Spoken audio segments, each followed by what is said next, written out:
నమస్కారం city news కి స్వాగతం. ముందుగా ముఖ్యాంశాలు.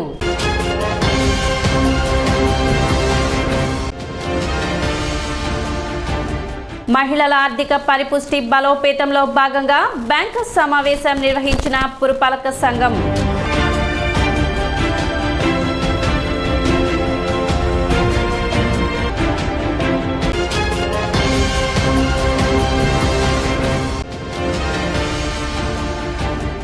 వర్గీకరణ తీర్పుపై తెనాలిలో జిల్లా ఎంఆర్పీఎస్ నాయకుల సమీక్ష సమావేశం.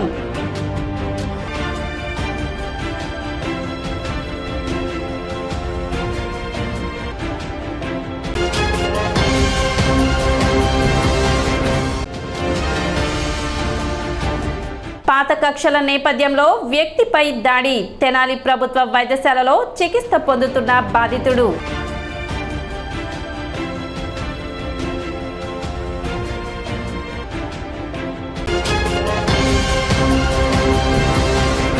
తెనాలి పురపాలక సంఘ కార్యాలయం నందు తెనాలి పట్టణ పరిధిలోని బ్యాంకర్స్ సమావేశం జరిగింది. సమావేశానికి లిఫ్ట్ బ్యాంక్ జిల్లాధికారి మైపాల్ రెడ్డి మరియు తెనాలి మున్సిపల్ కమిషనర్ బండి శేషన్న పాల్గొన్నారు. ప్రస్తుతం ప్రభుత్వ పథకాలు ఏమి ఉన్నాయి, అవి ఏ విధంగా ఉపయోగించాలి, ముఖ్యంగా మహిళా ఆర్థిక పరిపుష్టికి ప్రభుత్వ పథకాలు ఏ విధంగా తోడ్పడతాయి అనే విషయాలపై సమావేశంలో చర్చించారు. ఈ సందర్భంగా కమిషనర్ శేషన్న మాట్లాడుతూ మహిళలకు ఆర్థిక స్వావలంబన చేకూర్చే విధంగా ప్రభుత్వ పథకాలు అందించడంలో బ్యాంకర్స్ సహకారం ఎంతో అవసరమని, దానికి అనుగుణంగా బ్యాంకర్స్ ముందుకు రావాలని సూచించారు. సమావేశంలో పట్టణంలోని వివిధ బ్యాంకుల ప్రతినిధులు పాల్గొన్నారు. లీడ్ బ్యాంక్ మేనేజర్ గారు మహిపాల్ రెడ్డి గారు మన పట్టణానికి వచ్చారు. ఈరోజు టౌన్లో ఉన్నటువంటి ఆల్ బ్యాంకర్స్ తోటి మెప్మాలో ఉన్నటువంటి సిఎంఎంలు సిఓలతోటి ప్రస్తుతము గవర్నమెంట్లో ఉన్నటువంటి స్కీమ్స్ ఏమున్నాయి, అవి ఏ విధంగా వినియోగించుకోవచ్చు, వాటికి ఉన్నటువంటి సాధ్యాసాధ్యాలు ఏంటి, ఎవరికి ఎలాంటి స్కీమ్ ఉపయోగపడుతుంది అనేటువంటి విషయాలపైన ఇద్దరిని కలిపి ఒక అవగాహన సదస్సు ఏర్పాటు చేయడం అయింది.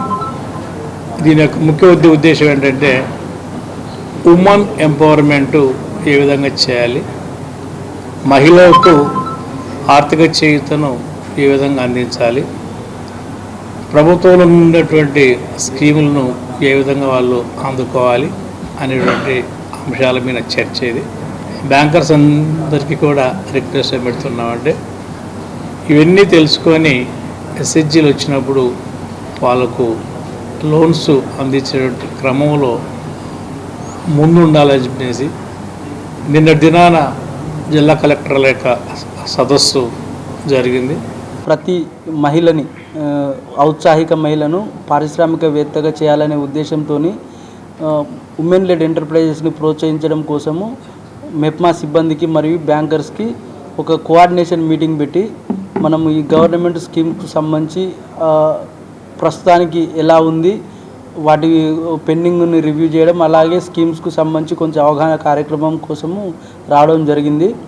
అయితే ప్రస్తుతానికి మనం అనుకున్న టార్గెట్ స్వాతంత్ర దినోత్సవం సందర్భంగా ఒక 500 మంది మహిళలకి యూనిట్లు అసెట్ డిస్ట్రిబ్యూట్ చేసి వాళ్ళకి ఎంటర్ప్రెన్యూర్గా తీర్చాలనే ఒక ఉద్దేశంతో ముందుకెళ్తున్నాము. అయితే ఆ టార్గెట్కి కొంత దూరంలో ఉన్నాం కాబట్టి ఇక్కడ క్లస్టర్ వైజ్గా మీటింగ్ పెట్టుకొని దాన్ని మరింతగా వేగవంతం చేసి అనుకున్న లక్ష్యాన్ని చేరుకోవడం కోసం చూస్తున్నాం. అలాగే మన రాష్ట్ర ప్రభుత్వం వారు కంపల్సరీ ప్రతి స్కిల్ డెవలప్మెంట్ను ప్రోత్సహించాలి, ఈ ఇన్కమ్ జనరేటెడ్ యాక్టివిటీని ప్రోత్సహించాలి, మహిళలను ఆర్థిక అభివృద్ధి దిశగా చేయాలి అనే ఉద్దేశంతో ఇవన్నీ కార్యక్రమాలు పిఎంఈజీపీ కానీ, పిఎం విశ్వకర్మ కానీ, ప్రధానమంత్రి ఫుడ్ ప్రాసెసింగ్ పిఎంఎఫ్ఎంఈ స్కీమ్కు సంబంధించి కానీ, ముద్రా స్కీమ్కి.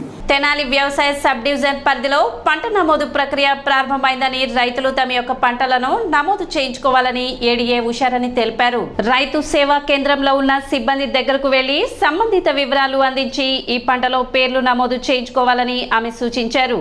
అదేవిధంగా కౌలు రైతులు తప్పనిసరిగా కౌలు రైతు కార్డులు పొందాలని కోరారు.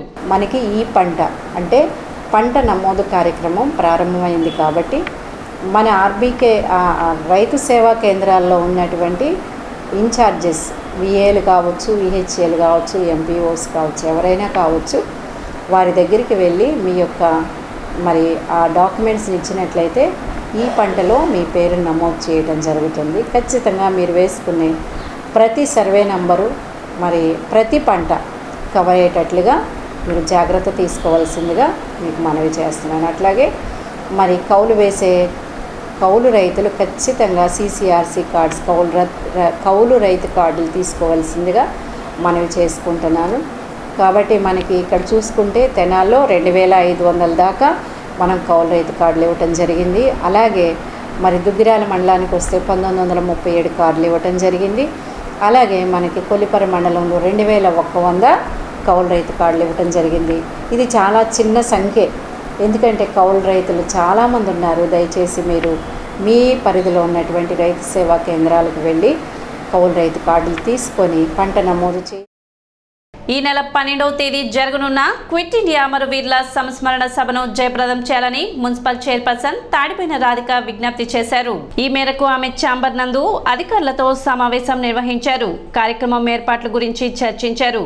స్వతంత్ర పోరాటంలో అమరులైన అమరవీరులకు నివాళులు అర్పించడంతో పాటు పలువురిని స్మరించుకోవడం జరుగుతుందని, ఓవర్ బ్రిడ్జ్ వద్ద గల అమరవీరుల స్తూపాల వద్ద జరిగే ఈ కార్యక్రమాన్ని పట్టణ ప్రజలు విజయవంతం చేయాలని మున్సిపల్ చైర్పర్సన్ తాడిపోయిన రాధిక విజ్ఞప్తి చేశారు.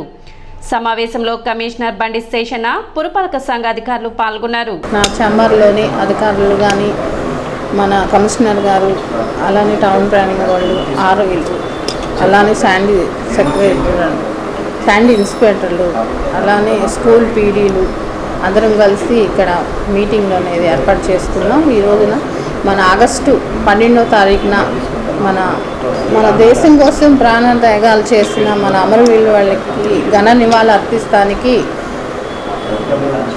ఆ ప్రోగ్రాం ఎలా చేయాలి ఏంటనేది మేమందరం ఇక్కడ మీటింగ్ వేసి దాని ఏర్పాట్లు ఆ కార్యక్రమాన్ని సక్సెస్ చేయడానికి ఈ రోజున మేము ఎలా ఏంటనేది డిస్కస్ చేయడం జరిగింది.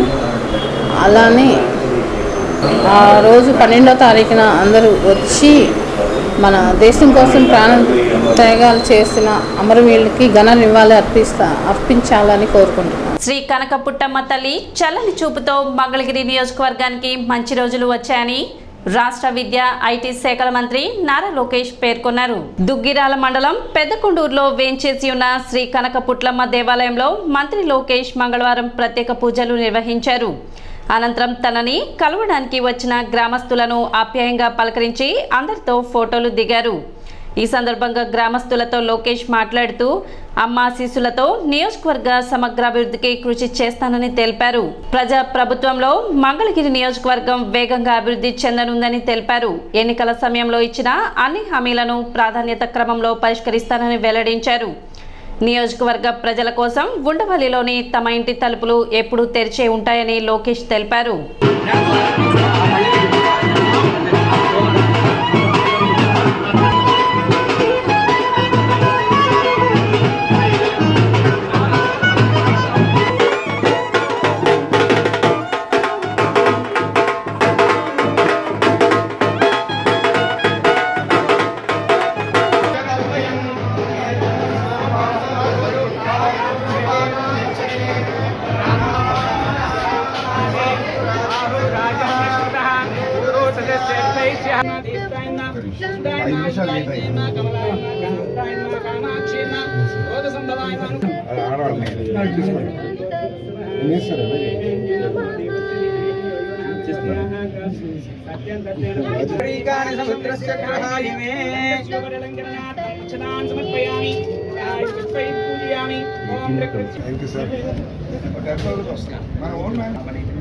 రాష్ట్రంతో మీరే ఫ్రీగా రాజ్యాధికార యోగ్యతా సిద్ధిరస్తు గ్రామే అస్మిన్ రాష్ట్రే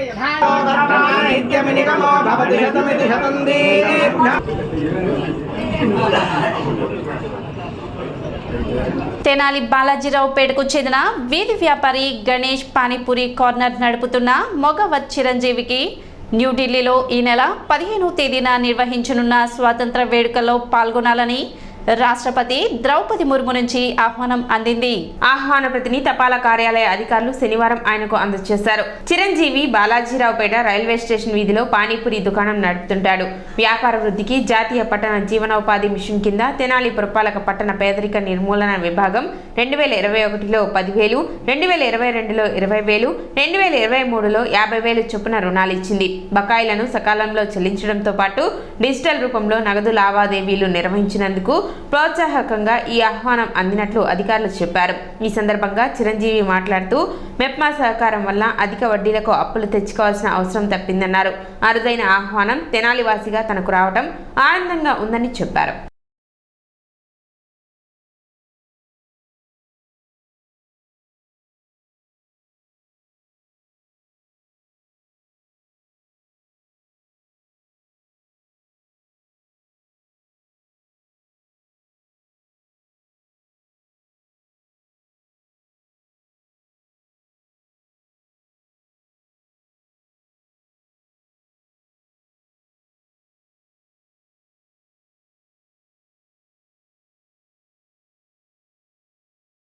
తెనాలి బాలాజీరావుపేటలో చిన్న పానీపూరి బండి నడుపుకుంటూ ఉంటాను. నాకు పిఎం స్వానిధి ద్వారా కేంద్ర ప్రభుత్వం 10,000 రూపాయలు 2021లో లోన్ ఇప్పించింది. ఆ లోన్ సకాలంలో కట్టడం మూలంగా 20,000 రూపాయలు నెక్స్ట్ టర్మ్ ఇప్పించారు. ఆ 20,000 రూపాయలు కూడా సకాలంలో కట్టడం మూలంగా 50,000 ఇప్పించారు. ఇవన్నీ డిజిటల్ పేమెంట్లో ఎక్కువగా చేయటం మూలంగా నాకు కేంద్ర ప్రభుత్వం నుంచి ద్రౌపది ముర్ము గారు ఇన్విటేషన్ కార్డు పంపించారు 78వ స్వతంత్ర దినోత్సవానికి పాల్గొనమని. నన్ను స్టేట్ వైడ్లో ఒక్కడిగా ఎంపిక చేసినందుకు నాకు చాలా సంతోషకరంగా ఉంది. డిజిటల్ పేమెంట్లు ఎక్కువగా చేయటం మూలన అది కూడా సంతోషకరంగా ఉంది. నన్ను చూసి ఇంకోళ్ళు ఇన్స్పైర్ అవుతారేమో అని. ఇప్పుడు ఒక చిన్న విరామం.